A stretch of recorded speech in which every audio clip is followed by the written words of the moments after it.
چاہتا ہے. ارے پیغمبر نے توجہ، قرآن کیا کہتا ہے؟ ہم نے تیرا چہرہ دیکھا ہے، تیری دعا نہیں سنی، تو نے الفاظ منہ سے نہیں نکالے. توجہ، ارے جس کے چہرے کا اشارہ قبلہ بدل دے اسے مصطفیٰ کہتے ہیں.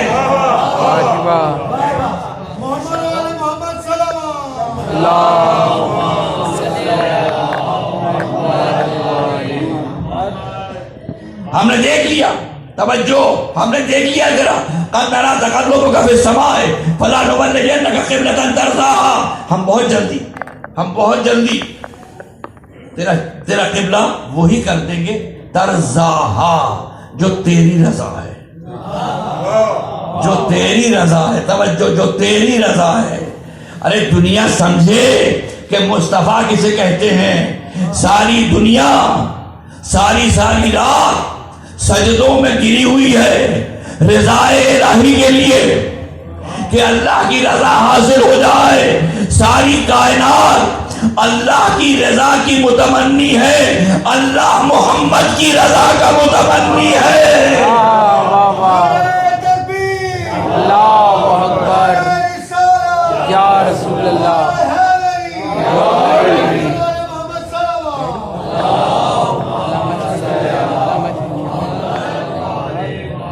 اچھا، بے چین کیوں ہے رسول؟ بے چین کیوں ہے رسول؟ بھائی رسول جانتے ہیں کہ یہ جو گھر تعمیر ہو رہا ہے اس سے بڑا گھر کائنات میں کوئی نہیں، اس سے بڑا گھر کائنات میں کوئی نہیں. توجہ، تو میں یہ چاہوں گا کہ میرا وسیع توجہ. تو اب علی کی ولادت کے لیے اب جملہ آپ کے حوالے کر رہا ہوں. کل میں نے کہا تھا کہ علی کسی معمولی شخصیت کا نام نہیں ہے، کسی معمولی ہستی کا نام نہیں ہے. علی کے بعد تو کائنات میں ایک ہی ہستی افضل ہے اور وہ ذات پیغمبر. اس کے علاوہ اور کوئی ہستی علی سے بڑی ہے نہیں، سوال ہی نہیں پیدا ہوتا. ارے میں نے پوری کائنات کی بات کی ہے، اس میں انبیاء بھی شامل ہیں، اس میں ملک مقرب بھی شامل ہیں، اس میں آسمان کی مخلوق اور زمین کی مخلوق سب شامل ہے سوائے ذات پیغمبر کے. ذات پیغمبر کے بعد سب سے بڑی ذات اگر کائنات میں ہے تو ذات علی. ذات علی. تو اتنی بڑی ذات کے لیے اتنا انتظام تو ہونا چاہیے تھا کہ علی کو ایسے گھر میں پیدا کروں کہ جس کے گھر بنانے میں، جس کی جائے ولادت کی تعمیر میں ہاتھ بھی کم سے کم اگر لگے خلیل خدا کا ہو.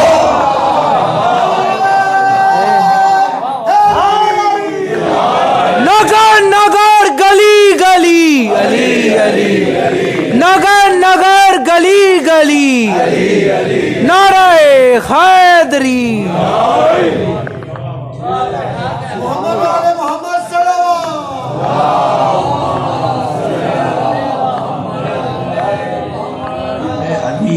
علی اگر گھر میں پیدا ہو جاتے تب بھی علی رہتے، تب بھی علی ہی رہتے، تب بھی علی ہی رہتے. توجہ، لا مکان ہوتے ہوئے اپنا مکان دوں گا. اللہ اکبر. یہ میلاد کا شعر ہے، ایک جگہ میرے ذہن میں آ گیا کہ جب بی بی سلام اللہ علیہ جناب فاطمہ زہرا سلام اللہ کیا عقد ہونے لگا پیغمبر، جب عقد ہونے لگا آپ کا جناب علی مرتضیٰ سے، تو جب یہ رشتے کا سلسلہ چل رہا تھا اس کو نظم کیا ہے استاد قمر جلالوی نے ایک شعر میں کہ مرتضیٰ کو خانہ زادے رب اکبر دیکھ کر، مرتضیٰ کو خانہ زادے رب اکبر دیکھ کر بیاہدی بیٹی پیمبر نے بڑا گھر دیکھا.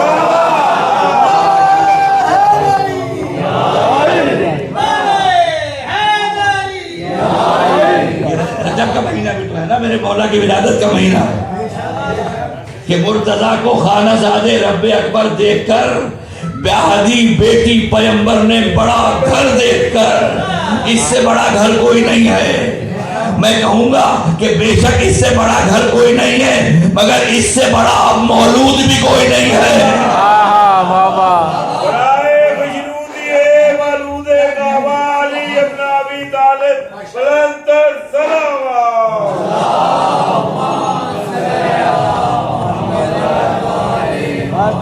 تو اس لیے ابراہیم نے اس خواہش کا اظہار کیا تھا کہ پروردگار امامت کو میری ضروریت میں رکھ، امامت کو میری ضروریت میں رکھ. ارے آج ابراہیم کے فخر کا عالم تو دیکھو.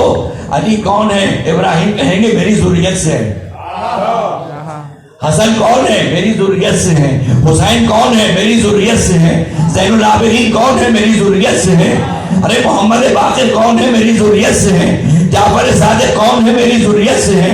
موسیٰ کاظم کون ہے؟ میری ضروریت سے ہے. ارے کیا کہنا ابراہیم کی عظمت کا کہ ابراہیم نے اپنی ضروریت میں امامت کو رکھ کر اپنا مرتبہ اور اپنا افتخار بھی بڑھا دیا. اللہ نے افتخار بڑھا دیا. بس عزیزو، میرے 7ویں امام کا ذکر ہے نا. ہم 7ویں امام کو رونے کے لیے آئے، 7ویں امام کو رونے کے لیے آئے.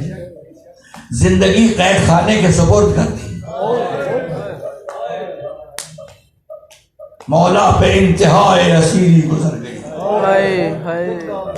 زندان میں جوانی و پیری گزر گئی. اللہ اکبر. موسیٰ کاظم لقب ہے. اتنی تکلیفیں اٹھانے کے بعد بھی کبھی نہ شکوا دیا،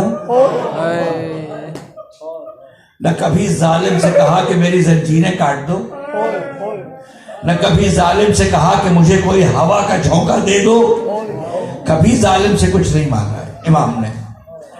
اور عجیب اتفاق ہے عزیزو، عجیب اتفاق ہے کہ امام کو قید کرنے کے لیے جب مدینے وقت روانہ کیا گیا تو امام کو روضہ رسول سے قید کیا گیا. امام اس وقت اپنے نانا کی قبر پہ بیٹھے ہوئے. اللہ اکبر. اب سمجھ میں آیا مجھے حسین کا وہ جملہ جو حسین نے آخری مرتبہ نانا کی قبر سے لپٹ کے کہا تھا کہ نانا اب آپ کی اولاد کو امت مدینے میں رہنے نہیں دیتی، اب آپ کی اولاد کو امت مدینے میں رہنے نہیں دیتی. نانا آپ کا حسین جا رہا ہے. ارے میرے 7ویں امام کی کچھ مماثلت میرے 4تھے امام سے بھی ہے. ارے میرے 4تھے امام نے زنجیریں پہنی، میرے 7ویں امام نے زنجیریں پہنی. میرے 4تھے امام نے ہتھکڑیاں پہنی، میرے 7ویں امام نے ہتھکڑیاں پہنی. میرے 4تھے امام نے قید اٹھائی.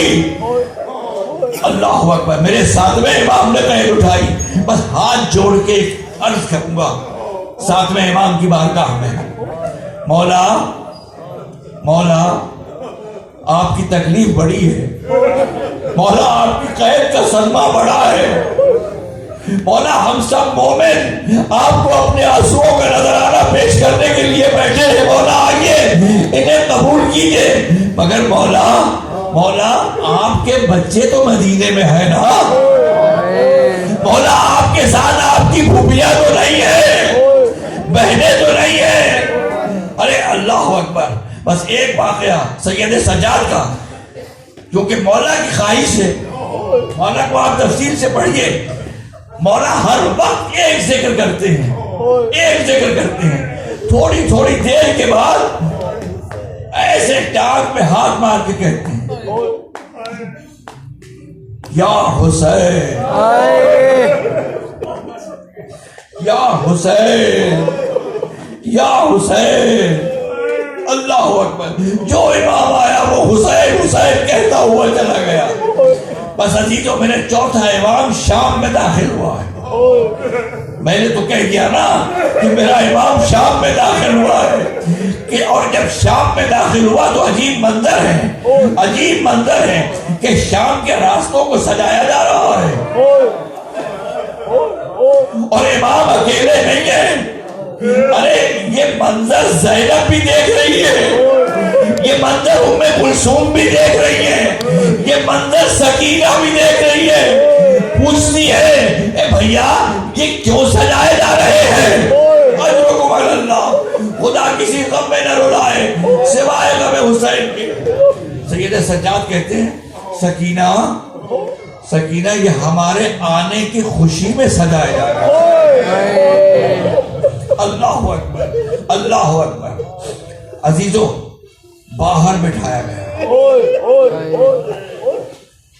میں نے کہا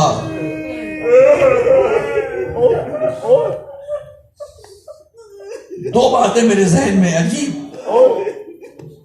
کیفیت میری کر دیتی ہیں, مجھے سمجھ نہیں آتی کہ میں کیا کہوں. اللہ اکبر. شام میں جب یہ قافلہ پہنچا تو رسول کا ایک صحابی ہے سہل ساعدی, رسول کا صحابی ہے, وہ شام سے گزر رہا تھا. اس نے دیکھا کہ شہر سج رہا ہے, دربار سج رہا ہے. عجیب منظر دیکھا. اس کے بعد وہ دربار میں گیا, دربار میں جا کے پوچھتا یزید یہ کیا ہو رہا ہے, کیا ہو رہا ہے؟ اس نے جو لفظ کہے وہ میں ممبر سے ادا نہیں کروں گا. اس نے حسین کے لیے جو لفظ استعمال کیے وہ میں ادا نہیں کروں گا, میری زبان برداشت نہیں کرتی. تو حسین کے لیے اس نے لفظ استعمال کیے.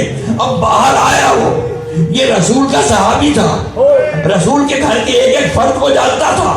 اس نے سامنے نیزوں پہ سروں کو دیکھا, اور جب نیزوں پہ سروں کو دیکھا تو سامنے حسین کا چمکتا ہوا سر نظر آیا. اس نے کہا السلام علیکم یا ابا عبداللہ, السلام علیکم یا ابا عبداللہ. ارے یہ کہہ کے آگے بڑھا. اب اونٹوں کے قریب گیا. اب اس نے اونٹوں کی طرف نگاہ کی, سہل ساعدی نے اونٹوں کی طرف نگاہ کی. اب جو اس نے اونٹوں کی طرف نگاہ کی تو اس نے کیا منظر دیکھا کہ کچھ عورتیں ہیں, کچھ مستورات ہیں جن کے چہرے بالوں سے ڈھکے ہوئے ہیں, ان کے چہرے بالوں سے ڈھکے ہوئے ہیں. اور آگے سب سے آگے ایک ساربان ہے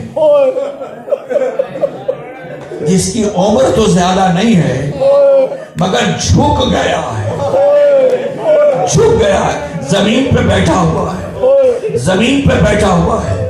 پہلے وہاں سے پوچھا کہ وہ کون بیٹھا ہے, کہا حسین کا بیٹا بیٹھا ہے, علی ابن حسین بیٹھا ہے. اب قریب آیا سہل ساعدی, حسین کو جانتا تھا, علی ابن حسین کو پہچانتا تھا. آگے کہتا ہے السلام علیکم یا ابن رسول اللہ. امام نے سر کو اٹھا کے ایک جملہ کہا کہ کون ہے جو اس عالم غربت میں ہمیں سلام کر رہا ہے, کون ہے جو اس عالم میں ہمیں سلام کر رہا ہے؟ کہ مولا آپ کے نانا کا صحابی ہوں, مولا آپ کے نانا کا صحابی ہوں. اس کے بعد کہتا ہے مولا حکم کیجئے, مولا حکم کیجئے. امام نے جملہ سنے کیا کہا, تاریخ میں یہ لفظ موجود ہے, اس لیے ذمہ داری سے پڑھ رہا ہوں. مولا کہتے ہیں سہل ہمیں حاکم وقت نے بلایا ہے, میرے ساتھ میری پھوپھیاں, میری ماں, میری بہنیں, ان کے سروں پہ چادریں نہیں ہیں, اگر ہو سکے تو کچھ چادریں لا دیں. اللہ اکبر. تاریخ کہتی ہے کہ سہل گئے اور کچھ چادریں لے کے آئے, کچھ چادریں تقسیم کی گئی, اور اس کے بعد تاریخ کہتی ہے, کہتے ہیں سہل اب ذرا میری گردن کے قریب پیچھے آؤ.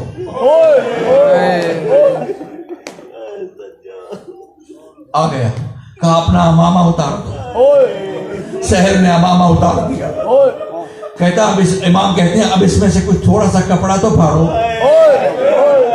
اب کپڑا پھاڑا اس میں سے.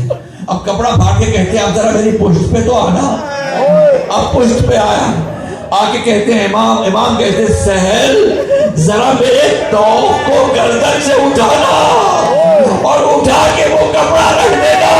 ارے سہیل نے توق کو ہاتھ لگایا, اس کی چیخیں نکل گئی, گوشت نکل کے آیا. ایک مرتبہ کہتا ہے مولا یہ کیا ہو گیا. اللہ اکبر. بس اللہ رہو. اس کے بعد ایک جملہ اور اس کے بعد آپ کی زحمتیں تمام. اب آواز آئی کہ حاکم وقت نے بلایا ہے. ایک مرتبہ سب کو اکٹھا کیا, سب کو اکٹھا کر کے سید سجاد نے باہر بٹھایا. جب یہ پیغام آیا نا کہ حاکم بلا رہا ہے, زینب نے ایک مرتبہ دائیں دیکھا, ایک مرتبہ بائیں دیکھا, نجف کی طرف منہ کر کے کہا بابا آپ نے 21ویں کی شب مجھے ایک بات کہی تھی کہ زینب تمہیں دربار میں جانا ہوگا, تم گھبرانا نہ, مجھے بلانا میں آ جاؤں گا. اے بابا آپ کی بیٹی کو دربار میں بلایا گیا. یہ کہہ کے زینب اٹھی یا علی کہہ کے زینب اٹھی اور دربار میں داخل ہوئی. وَسَيَعْلَمُ الَّذِينَ ظَلَمُوا.